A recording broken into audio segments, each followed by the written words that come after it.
Welcome to On the Go with AAUW, the American Association of University Women. I'm your host, Jennifer DeSano, the Executive Director of the Osher Lifelong Learning Institute at George Mason University. And today I'm very excited because we have our guest with us, Ellen Hamilton, and she is a documentary filmmaker. Welcome, Ellen. Thank you. Thank you so much for being here. Oh, thank you. I'm so excited. You're a documentary filmmaker, and the topic of your documentary is Scotland, the Scotland Migration. That's right. The title is Why They Left, A Scottish Migration. Very good. Yeah. Tell me a little bit, before we begin to talk about your documentary, tell me about you. You're an artist? That's right. Well, I started out studying painting and printmaking, and then I studied graphic design. So I've been a graphic designer in Alexandria for about over 10 years by now. I've been a graphic designer for over 20, but I've had my studio for over 10 years by now.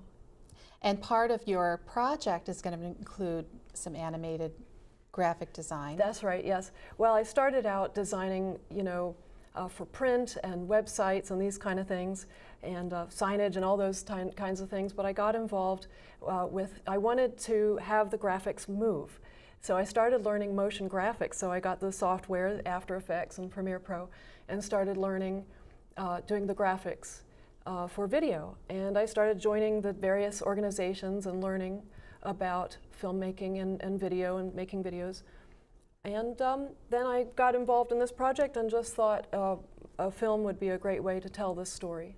And the story is about a Scotsman from a particular region in Scotland. Well, the story is about migration from the lowlands of Scotland, so rather than the highlands of Scotland. So we normally always think about Scottish migrants coming from the highlands because our romantic images. That's right. Those of us of Scottish descent, and my middle name is McCaskill, and my maiden name is Johnson. So we always like to think that we're from the highlands, but actually, the highlands were very sparsely populated, and it's the lowland area, the areas of Glasgow and Edinburgh, and it's a low-lying area, so lowlands means low-lying, not southern, it means low. And there's a river, there's the Firth of Forth on the east, and there's the Clyde River Valley, the Firth, as they call it, the Firth of Clyde, is on the western side, or Inverclyde they call it too. And this low region is very populated and always has been. There have always been many more people living in this area.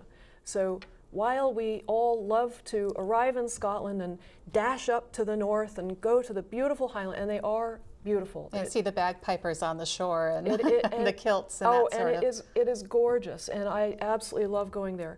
But sometimes it's a good idea to say, hold on, wait a minute, let's stay right here in the lowlands because there's an awful lot of history that happened. In fact, the history of human beings, the way we moved from being primitive, having a primitive lifestyle, into being modern people as we are today, and it changed from being primitive to modern Scotland as we know today, and that all happened in the 1700s, and it all happened right there in that lowland area. And it was really moving from a farming to an industrial That's right. way of life. That's right. So the big divider was 1707 when Great Britain became one country. Scotland, England, Wales, and Ireland at the time became the country of Great Britain. And that's very confusing, but that's what happened. But that happened in 1707. Before that happened, my ancestors and 90% of Scots lived all spread out all over the countryside. There were no cities. There were small, very small cities, a few. They called them royal boroughs, and the British government would say, or the government would say that, but that'll be a borough. Actually, it wouldn't have been the British government at that time, it would have been Scotland before 1707. But And then they started to congregate more around the industrial base. Well, so you had a few towns, and you only had maybe one road between the major towns, these royal boroughs. But other than that, it was just rural. It was scrubby, and there was no central government, so you had no roads to maintain or be maintained. Roads were wooden, muddy tracks, and everybody was extremely poor. And it was a very primitive lifestyle. And you lived in small family clusters called farm towns, or ferm towns, as they say in Scots English. So everybody lived in a farm town, and that was your life. And so the land was owned by a landowner or a laird, and the laird would allow your family to live on his land. And he had allowed your family to live on his land for hundreds and thousands of years, many generations. And you had your small plot, which you would plow with a wooden implement called a run rig. It's an old type kind of plow. In the 1700s, with that union of 1707, everything begins to change. And also you have agricultural changes coming in. So the landowners want to start, using the land in a better way to make in a more more money. managed way. So That's it wasn't right. just little plots which individuals would curate, but it was going to be like a massive agricultural step forward because of the way that the changes happened. You had big farms came in. Before you had little bitty farms, then now big farms was the thing. And it would make more money, which was in a way helpful because now they were going to make more money to feed a growing population. And then the whole movement towards more textile manufacturing as well. So textile manufacturing was huge, and the whole reason for that is all because of the rain. So the film talks about it all starts with water. And all this rain, Scotland is known for rain, and there are so many rivers, and all these rivers flow northwards, actually up into the Clyde. So what happened was, with all these rivers, you had water wheels built early on by monks in the 1100s, and these water wheels then got converted over for milling? textile. Yeah, so you'd mill grains, but then they got converted for textile manufacturing. So to use them to make cotton woven materials. That's right. You had the Cotton Revolution, and we don't want to go into all the details because I could talk forever, but the Cotton Revolution happened in this lowland area because of the rivers and the water wheels, and all the population exploded. You had a population explosion in the 1700s, and people moved into the lowlands of Scotland from England, from Ireland, from the Highlands of Scotland. They just swarmed to this area, and there was a booming of people and building of towns.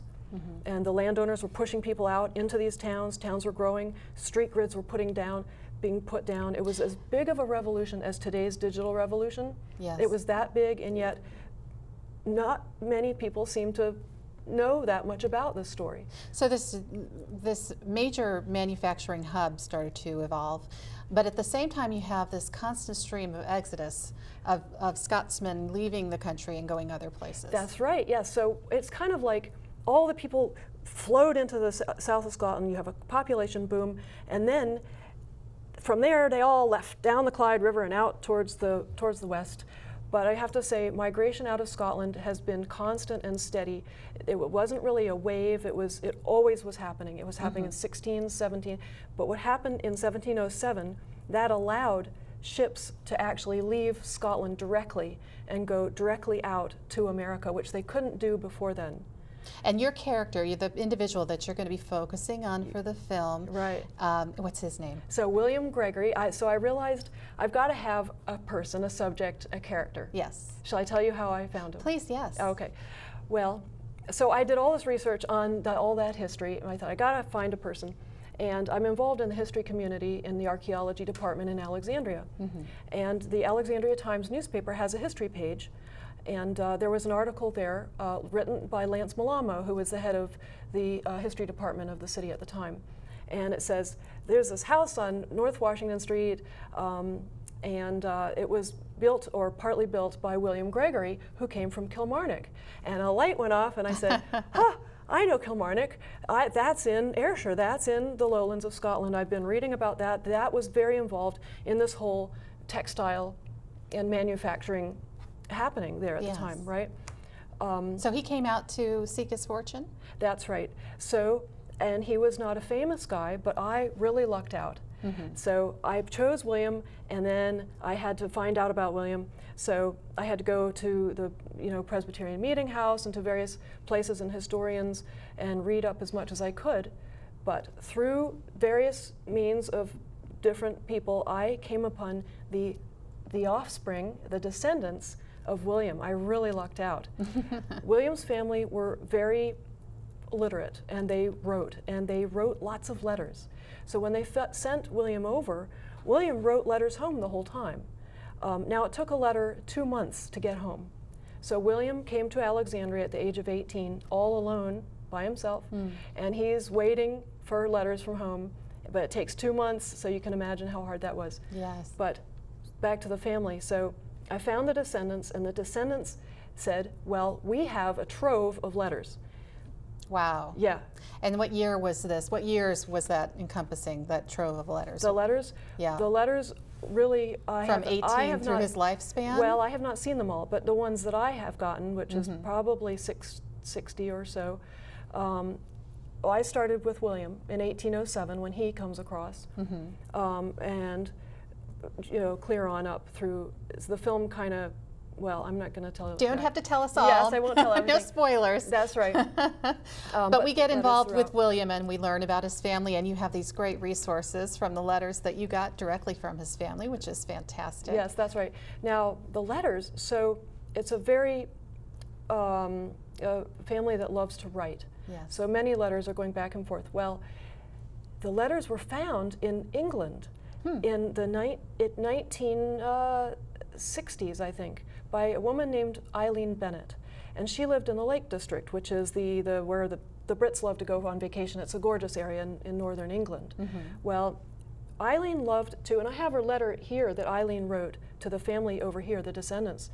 But Eileen liked to collect old papers and stamps and these things because they're interesting.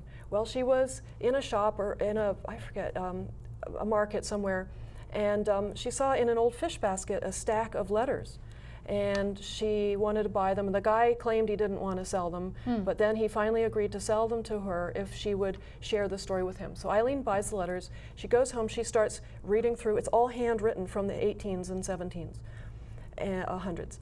And so she starts transcribing them. She starts typing out all these letters, and she's getting fascinated with the story because this is the actual. There's a list. One of the letters has a list of the things that William brought with him. All the things. He had a library of books. Yes. And so was this woman related, or she just randomly went in a market and picked up these? She is not related, and she's completely random. So she's another curious historian. Yes, right. Yes, she's just like me. Yes. So she tracked down the American family. Okay. And she found people from the Snowden family, which is an old Alexandria family name. And she tracked down people and wrote to them. Leadbeater is another family name. Yes, yes. Yeah. And she wrote people and said, I have your family letters. And she sent all the letters over here to the United States. Wow. So they are here. And what happens is families disperse. So since then, those descendants don't live in Alexandria. They live all over the United States. So are they part of the Alexandria Historic Archives? Is that where you're going? They're not. They are in the basement of the descendant. Oh, okay. Yes, the letters are in the basement. So thanks to me, the descendant went downstairs and dug them out and Okay. scanned them. Okay, good. So you have them now. I have, And they're going to be part of your resources for the film. They have been. It's all Yes. done, researched and written. It's completely Okay. finished. Okay. I asked for certain ones. I said there's a huge long. So Eileen made a list. Here are all the letters, pages, like pages and pages. And I said, fine, no way I can get through all this. I want that one, that one, that one, that one. So then I took those and I transcribed them again. And anyway, so now I've taken real words from the letters and they are in the film. So I've integrated them into the story of William. Very good. Yeah. Very good. So this is sounding really very fun, and That's I right. really want to see the film now. Yes. Oh, good. Yeah. Well, so I've been working on this for at least 2 years, researching and writing, and now you got me right at the point where we're going into production. So I've put the film, I've done a voiceover, so I have, the script is finished. So I have a final script, and I have practiced the voiceover several times, and I have a mentor who's helping me with that. Very good. Yeah, and so next up we have a studio hired where we're going to go and do the voiceover work. And then there are no photographs from the 1700s. So there are some photographs. So there's a source of wonderful black and whites from the 1800s showing rural Scots that I can use. But otherwise, I'm going to have to rely on old paintings and drawings. So to tell the story of William, what I did was actually I went to a ship with my video camera, and I took footage of a wooden ship because the ship that people were coming over on, you have to understand, in the 1700s, our ancestors migrated on wooden sailing ships. Yes. And the only propulsion was the wind. So if the wind stopped, the ship stopped. Right. And so I found a wooden ship. There's one, I think it's in Baltimore. And I took my video camera and I went all around it, and I got all, shots, wide angle shots. Right. And I'm going to use that, and we're going to create illustrations to tell the story of William. And we will do some animation. Now, it's not going to be 3D animation. 3D animation takes an enormous amount of power and computing power, which I don't have that. But Right. So we're going to do just maybe flat illustrations and animate it. Is this an example that we have back here? Is this Well, sort of an example? I created this art to have something to show. So when I first started out, you got to have something. Sure. Yeah, and I hadn't done the look yet, and I haven't done the look yet still to this. That's the next thing we're going to do next. It's a work in progress. It is, that's right. But this art was created, in fact, that title was a work in progress. So the title changed, has changed a couple times with help. I said these organizations I'm part of, I've got to go to people who know what they're doing, and I got to read and tell about my idea, and they came back and they helped me with my title. And they said, I'll tell you the original title. The original title was A Scottish Migration, Why They Left. I went to the group and they said, switch that around. They said that. Exactly, they said that. They said, no, it's, I guess the cool way to do it now, the better way to do it is have the evocative title first and then say the nitty-gritty of what it really is as your subtitle. So that's how I just said, okay, if you say... So you're getting a lot of help. This is fantastic. And you're Yes. getting a lot of feedback from people who have these skills. Yes. This is your first foray into filmmaking, although you have done a couple of videos in the past. That's right. And this is a passion for you. This is Oh, clearly a passion. The yes. history, learning all of the history. So, as you know, I married a Scot, and that's where it all started. So we would go to where my husband is from, and where is he from? he is from the lowlands of Scotland. And he In is particular yes, area? He is near the largest city in Renfrewshire, which is called Paisley. It's the outskirts of Paisley, and it's right on the River Clyde, as they say. We call the Clyde River. Yes. And it's right there on the river. So the history is all around that area. So I'm there, and I want to learn about this place. Yes. Yeah. So and friends of ours from there, his old friends, they know I'm interested in archaeology and history, so they gave me this book. What's this book? Well, this book is a book about the county that my husband is from. Renfrewshire. Well, go ahead. Renfrewshire, yes. Renfrewshire. It's very difficult. The original name was Renfrew. No one really knows the origin of the name, but the county is called Renfrewshire. Renfrewshire, A Scottish County's Hidden Past by Derek Alexander That's right. and Gordon McCrae. That's right. And who are they?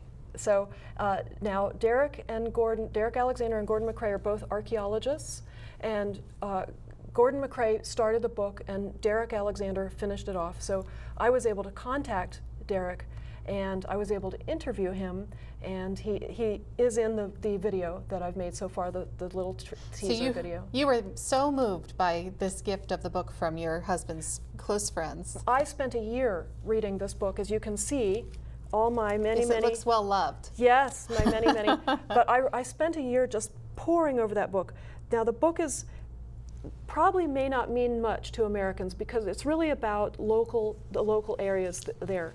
But because I was trying to learn about it, I was really going in. He has a little teeny map in every chapter, and I would go in and I would look at it and try and find it on the map. And after a year of reading this, I had a moment where I was like, I have a big overall picture here. Yeah. I get it. I understand what happened with the history of how, how we went from being primitive to modern, basically. Yeah. And it all happened right here.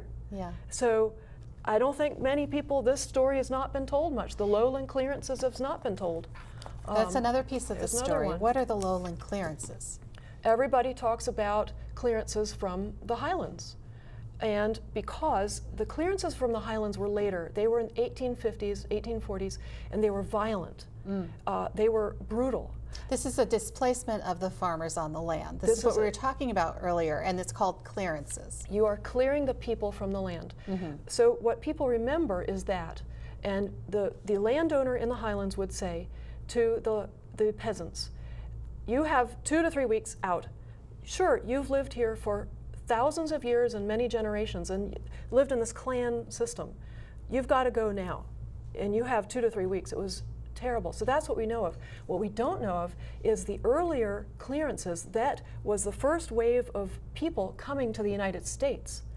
So the first earliest Americans, many were Scottish Americans, and they were coming from the lowlands of Scotland. They were being oppressed, and That's then they right. came to the And United it all States. happened in the lowlands. It happened slowly. It happened over 100 years.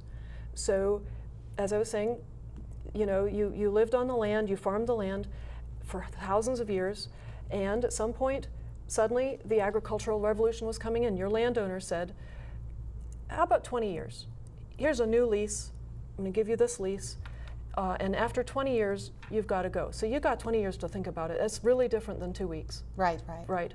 What happened, and this book talks about how lowland clearances, talks about how there was never a big revolution about this clearance.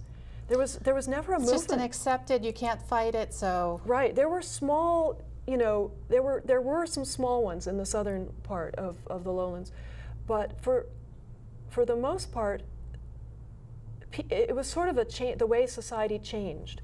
It was a slow change because there were also more opportunities now.